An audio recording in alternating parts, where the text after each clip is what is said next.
Do it. Here we go. Yay.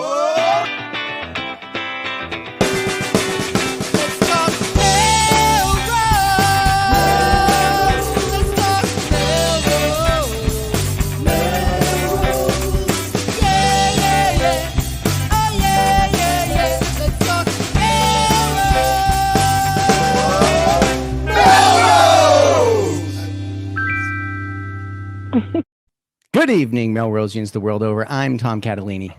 I'm Jen LeClaire. And I'm Tom Shampoo. And this is Let's Talk Melrose. Melrose, a show where Melrosians talk to Melrosians about Melrose. And today,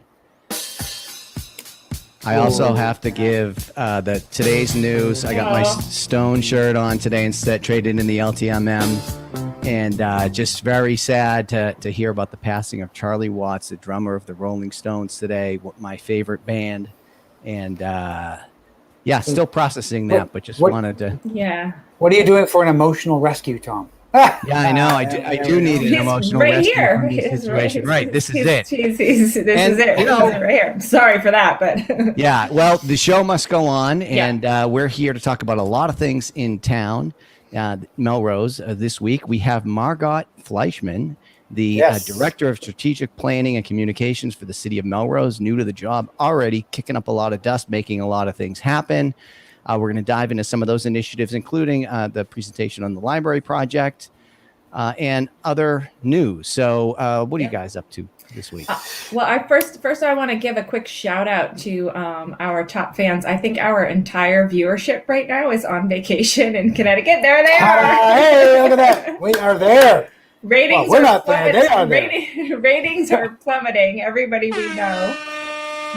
So hey guys, we are Sam Hammerless tonight. So yes, we are. We are rudderless ship without her. Yeah. Hi guys. So I think the big news over the weekend was Henri. I tried to dress like a French lady today. Because of Henri? No, I don't know. I just made that up. But it was kind of a bust, right? But I'm always of the better to be safe. I'm going to wag my finger because I'm as the interested party of meteorology here. Yes, right. When people say it was a bust, they always think about themselves and not about people who are 50, 100, or more miles away. Oh, I'm being shamed, but you're right. Well, it's true. You're right. Yeah. People always say, they were wrong about the storm. No, you weren't. It happened. It was pretty bad. It was a lot of bad flooding. Yeah. It just happened somewhere else, not here. Yeah, right. Exactly. So that is true. You are absolutely right about that. But we only care what happens to Melrosians, like to hell with everybody else, and our friends in Connecticut on vacation. Other than that, who took the brunt of it, by the way? Yeah, I know. I had a direct hit, but that was okay. Obviously they're fine. Let me see. They're all smiling. Everyone's happy. That's the aftermath. Kids are there. It's snacks and cocktails. It looks like good for them. They're fine. All right. What else is going on? Well, the rest is in the news.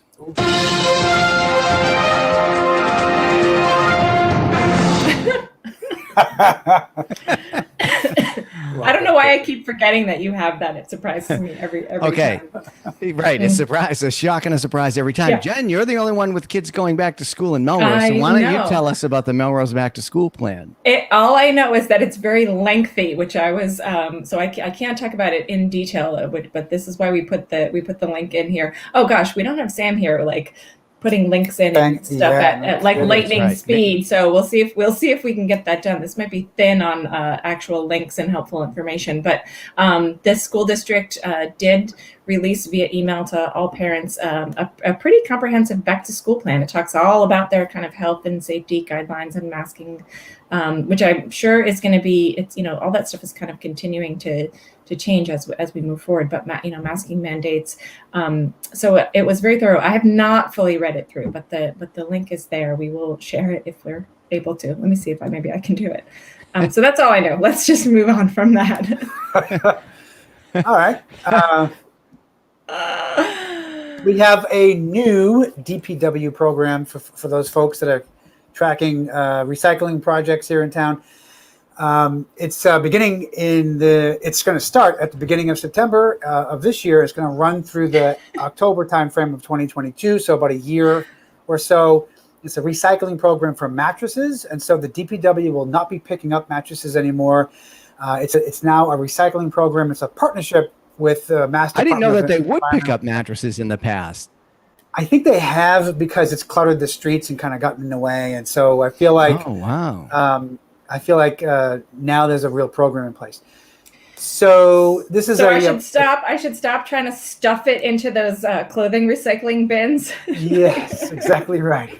Or someone else's yard. It's very or whatever. annoying because you get it folded in half once, and then to get it folded in half the second time is really difficult. It's really tricky. That should be a game we do on this show, like once a month or something. So many times you can fold the mattress in half. Anyway, partnership between the Mass Department of Environmental Protection and this organization called Green Mattress Recycling of Milford. Mattresses will now cost you $25 to pick up at your house, or you can drop it off at the Melrose DPW City Yard for $10 for a mattress. So that's the new program. Keep an eye out for that. They will not be accepting futons or sofa bed mattresses, or, Tom Catalini, sorry to say, water beds either. So I wish I had a water bed. I'd get seasick. You have to keep yours longer now. That's the program. It's a cool new program. I feel like we're always adding kind of new recycling initiatives. That's, I think, a strong area in Melrose. We're always looking at new programs, and it's good. This was new to me. I didn't even know. I didn't even know that something like this existed. So that's good. And I would pay the pickup, the $25 fee, just to that, for the convenience of getting rid of something like that. That's cumbersome, and now it's kind of being disposed of properly. That's fantastic. Mm-hmm. All right, good news, good progress. You know where we're not making progress this weekend? If you're driving down the Linfells Parkway, you will once again be stopped and not pass underneath the bridge of the train tracks, because the foundation work, I guess, is not quite yet complete, and city will be closing the streets. There's a note here that says it might be to celebrate Jen's birthday. I didn't realize that. So it's probably like a little. So it's not actually for the foundation work. It's for mini parade and a street party. It's for the giant the giant parade. Absolutely. Let's hope so. Sounds good. Yeah. I also wanted to tell you guys about, so I know there's a program. What does it say? Oh, Fire Pits Meet. I just want to say welcome back, Debbie. We haven't seen comments in a long time. Thank you, Debbie. We really appreciate that. Good to see you. Debbie is weighing in, not a fan. Oh, yeah, not a fan of the extras. It's a valid point. That is a good point. That is a good point, Debbie. So there's a program coming up that I know you guys know is kind of near and dear to my heart. Destination Imagination is a STEAM education program for kids in grades K through 12, and the new season is launching. The kids had a kind of a tough year last year during COVID, had to do the program all by kind of online video presentations and stuff like that. But it's an all volunteer program. Kids form teams and they solve a variety of challenges. I like to describe it as sort of a mashup between the science fair and drama club. It's got a little bit of everything. And so teams are forming beginning in September. You can find us on Facebook. We'll get that link in there. There's some challenge previews, so you can get a sense of what types of things the kids can be working on. The best way to find out information, though, and to figure out how to form a team or get on a team is to be on our email list. That's the most direct way that we can let you know what's going on and kind of put people together who want to be on teams. And so that is di@melrosedi.com.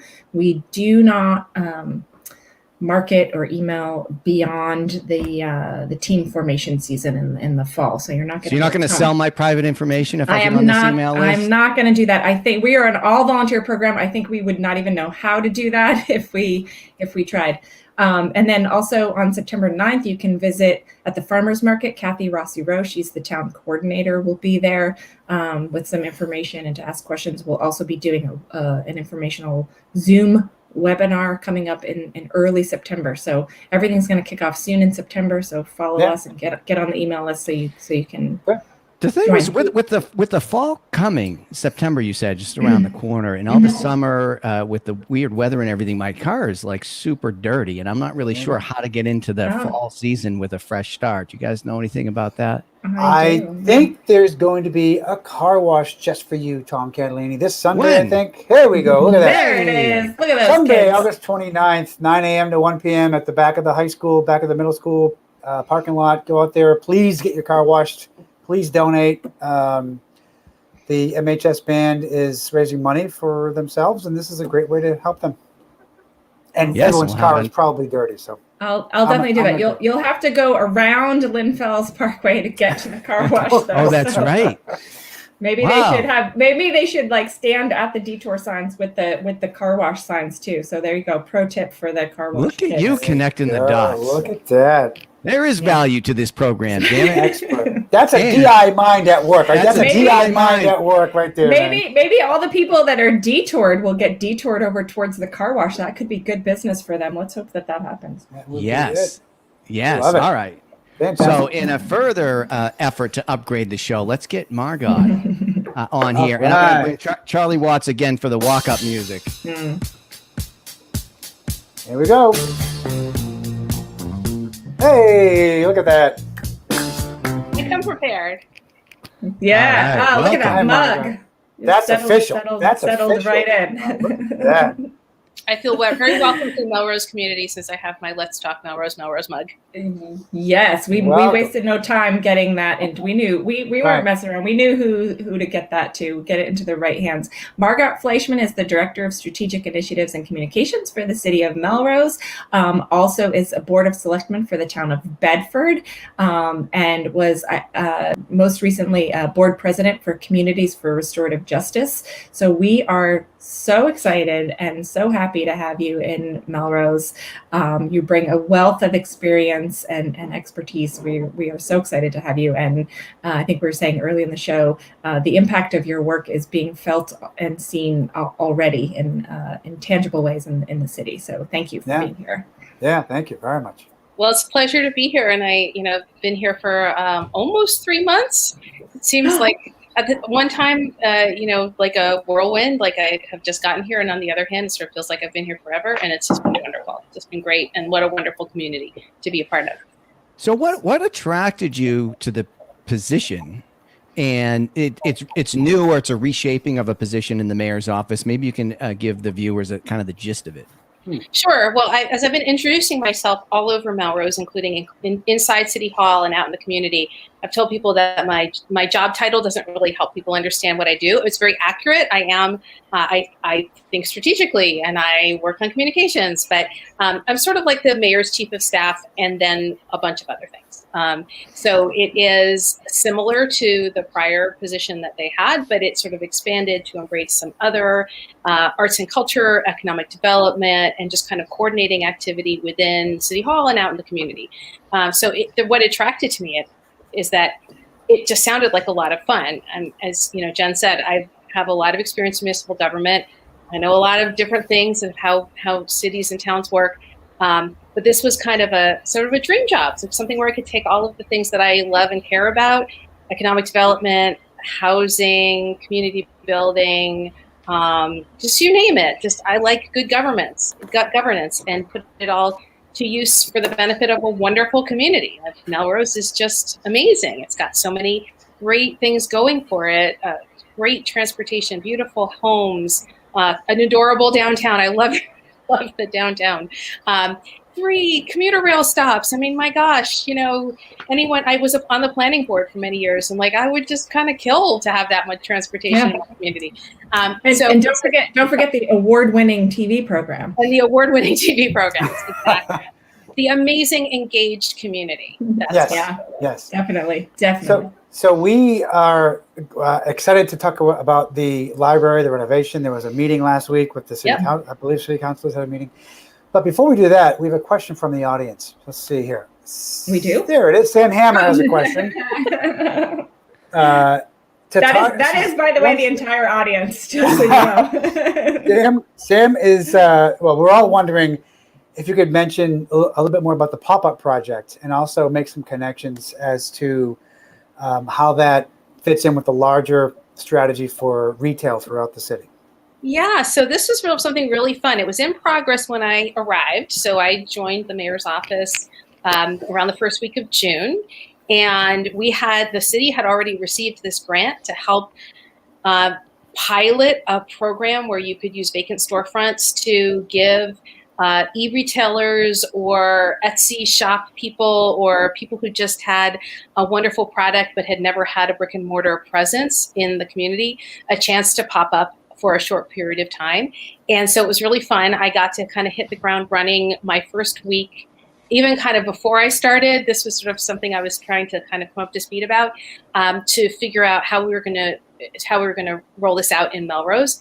And we have an amazing partner in this company called Up Next, and they've actually done pop-up retail in other communities. So they've worked in Needham and Newton to do this exact same thing, where you take vacant storefronts and you try to find sort of hyper-local folks who might want to try out having a brick and mortar presence, and then you kind of do matchmaking.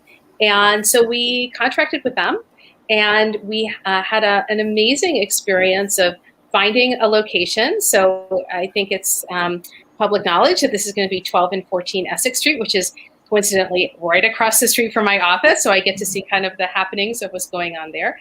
And then we put out the call for people to see, if we were going to get any interest. And we had tons of interest. Oh, we great. had 17 brands, as they're called, now that I know the lingo. We know about brands. 17 brands apply to pop up in this space. And it's short term, just a couple months, but low risk and a nice location and just a great opportunity for folks to try this out. So I'm really excited to see this, already like that we've done some upgrades to the site, just spruce it up a little bit. And then the brands will be opening probably by the end of the month. So it's coming really soon. Yeah. And so these are people who wouldn't normally have a chance to be in a retail environment. So this is really, really great for those folks looking to start something. And how far reaching is it, or how local is it? Are they all Melrose businesses, or was the call put out a bit more regionally? Because it's always nice to have a little of both, like support local and also have some new things. A little bit of both because of the reach of Up Next, and because the familiarity people have with their business model. We were able to reach a bunch of people that maybe we wouldn't have normally, but we also reached out to our friends at the Farmers Market and our friends at Follow Your Art and our friends in the Melrose Chamber of Commerce. And that actually, by the time we actually put out the call for pop-ups, we already had 6 retail brands that had already expressed interest. So people knew the word of mouth works really well in Melrose. The grapevine is obviously very active, and we got a great mix. And so there are some Melrose brands and some not Melrose brands, but great mix of different kind of symbiotic brands that can be together in one spot, which is really exciting, including one where they actually are a women-owned business that wants to lift up other women-owned businesses by kind of co-locating and doing thoughtful design and community events. And just, it's really, it just sounds so community building. It's got this great element of it's an opportunity for us to try out this concept, an opportunity to see if we can bring a little extra vibrancy to downtown, but then also wonderful way to support these businesses and to rally the community around them. So I'm really, really looking forward to seeing what happens. Great. Sounds great. It sounds great. Awesome. Yeah. So I'm looking forward to seeing what happens with the library. So I saw the presentation. You were on the panel last week at the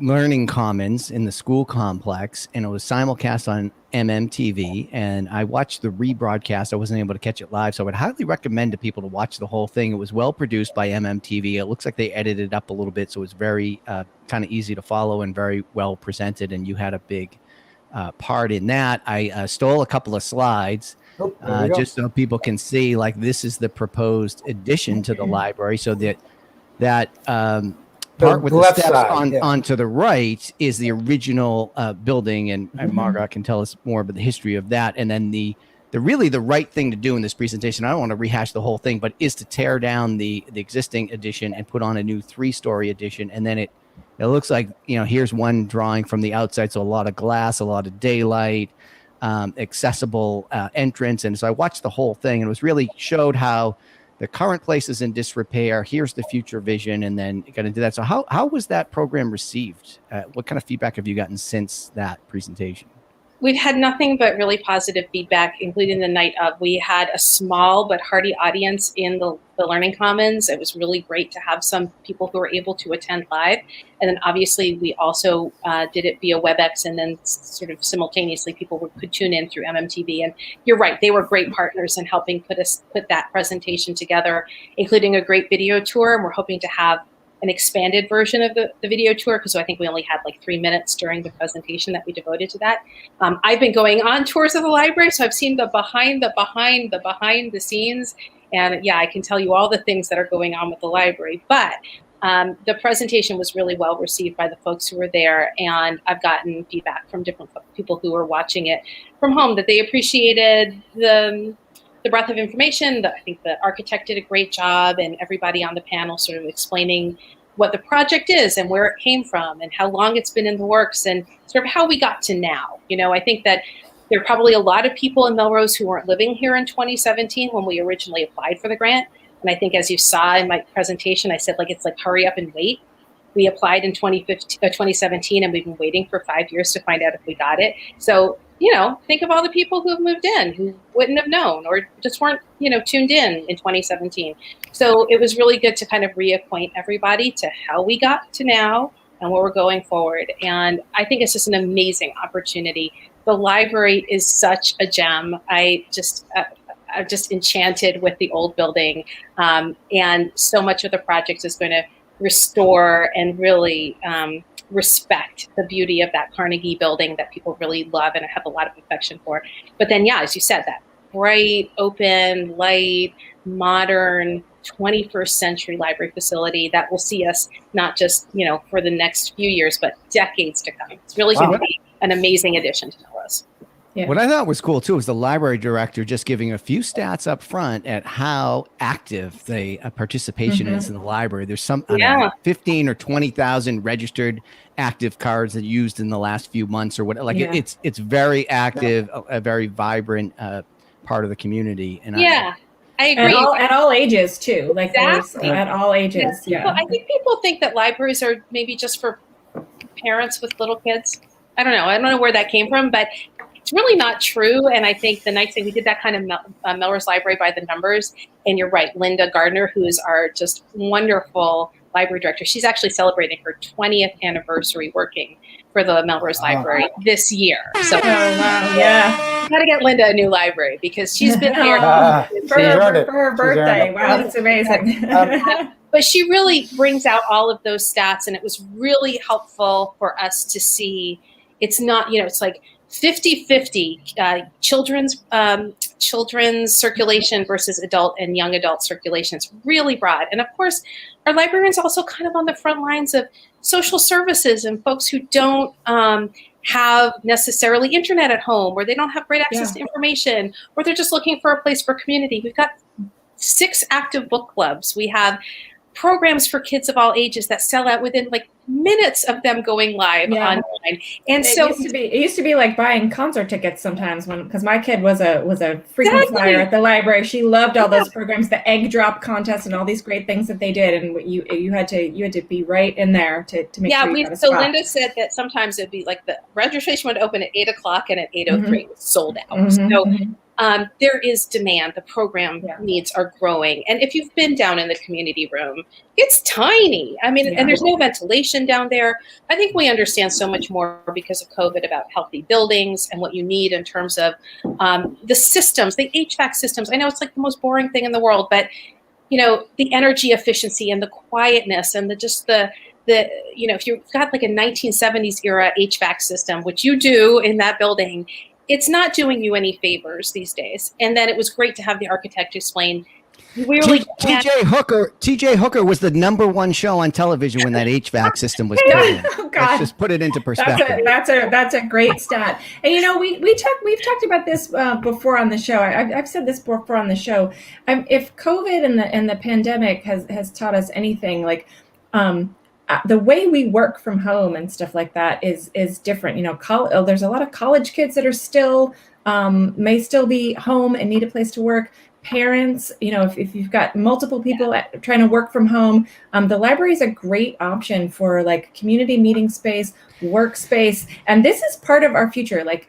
This new way that we work. This is an opportunity for Melrose to be completely ready for that, which I just think is a great opportunity. Ready, it's happening, and they show photos in another presentation that I saw, and I've been down to the community room for meetings, and it's packed. Like it is a place for meetings of all kinds for people to of the public to use the space. Not every program is actually directly run by the library. Like you can access that space as a community.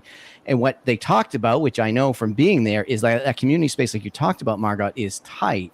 And then it really disrupts the children's library because there's like overflow and the accessibility issues with anybody like in a wheelchair, let's say. Oh yeah. It really doesn't. It can only accommodate that kind of barely on the first floor. And it's just a tough space for that. Yeah, that's right. They actually have to shut down children's programs in order to be able to use the community room, like for an author event or something, because they actually spill out into the children's program area. And that's really it's not ideal. It's not fair to say, well, one segment of your population is kind of, having a negative impact on the other. And then you're right about the handicap accessibility. It's just, you wouldn't ever build something it's from the 1960s.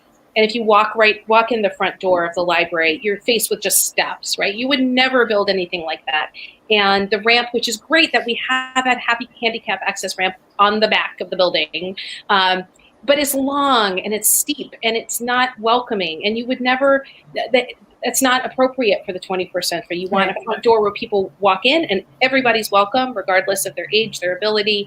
And then, those handicap accessible bathrooms that are only on the first floor, right? Like if you're down in the community room, I've got friends who are, folks who are in wheelchairs and they have kids and they would be, using that space for their children to be reading. And then, if you've used the bathroom, you or your child having to schlep all the way back on the elevator.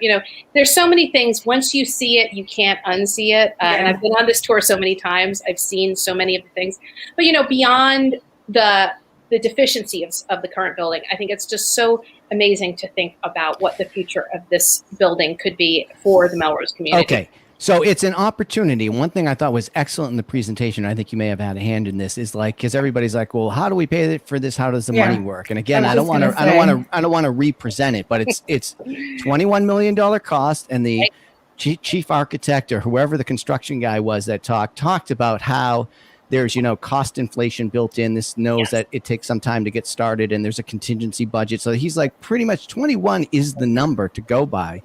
We have this grant that we've talked about in this show for $8.2 million. The trustees' contribution is $2 million. So the city's got to come up with $10.8 million. And then it was shown about the capacity in our debt payments, right? So we have a capacity. As a city, we can bond or like take out a mortgage on this or take out a loan, out a loan of the money so that, and I thought somebody, maybe it was you, Margot, said it in the presentation very eloquently, that the people in the future that will benefit from this also contribute this way because it comes out of that operating budget in the future. But our capacity, even with this planned project and these other ones listed here built in, is fine and actually trending down over time with most of the things paid off within 10 years. So yes, it's borrowing money and all of that, but I thought that was good. And then there was a number of other slides with the frequently asked questions, boom, boom, boom.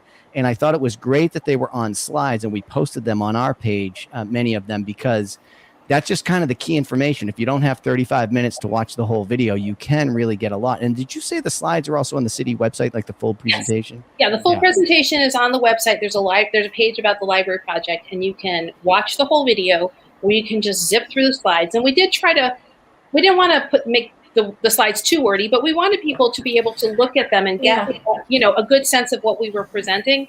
And you're absolutely right that this project is really affordable within our budget, and we have planned for it all along we knew we were going to be bonding this amount, and we can afford it, which is great news. Yeah. I think a couple of the biggest questions that we assumed people would have were just that, like, how do we pay for it? And then the other question, I know that there's discussion around, well, we there's work that needs to be done with our public safety buildings, and the very quick answer, because I know we're running out of time, is that we can do more than one thing at a time. Like, we can do those when we're ready to do those as well. It doesn't mean those things are not going to be done. And I thought your slides and the presentation did a really great job of succinctly answering some of those questions and concerns for people. So again, I would, to echo what Tom was saying, encourage people, if you still have questions about it, to, this was an informational presentation, to go and take a look. Maybe some questions get answered.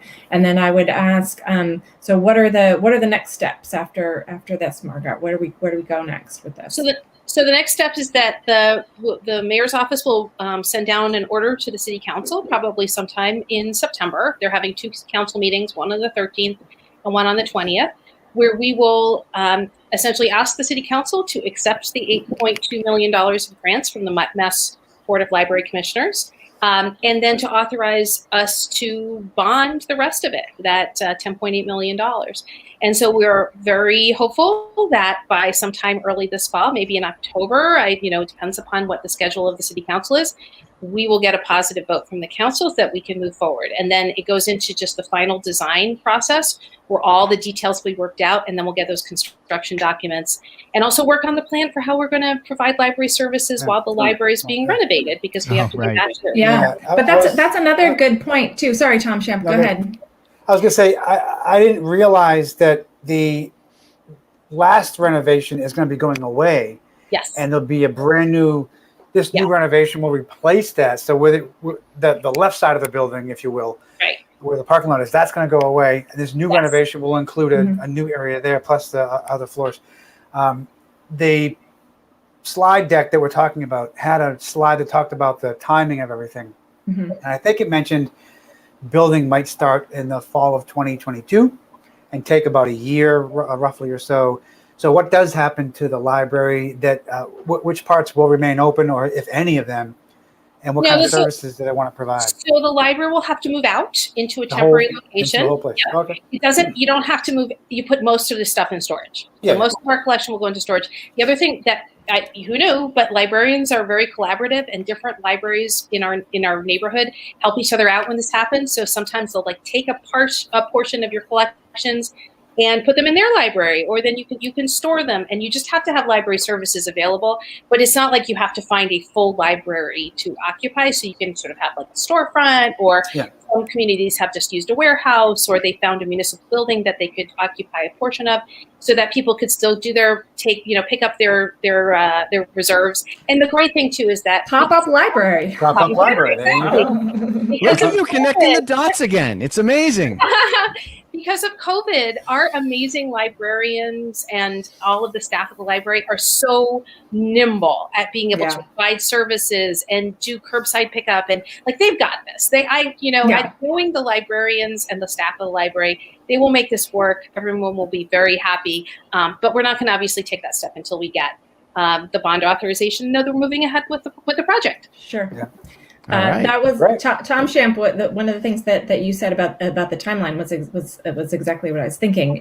This is it was exciting to realize that if this goes through, this is something that we get to enjoy in the very near future. This is not a project that's going to take a decade. This is.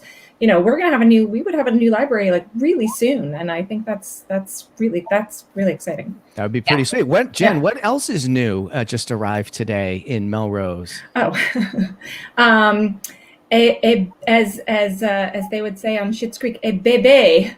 Look at that. Oh, look at that. That's Talk about to serve and protect. The Melrose Police Department helped deliver a new baby girl. The baby's name is Avery, and the police officer is Ashley Baldwin.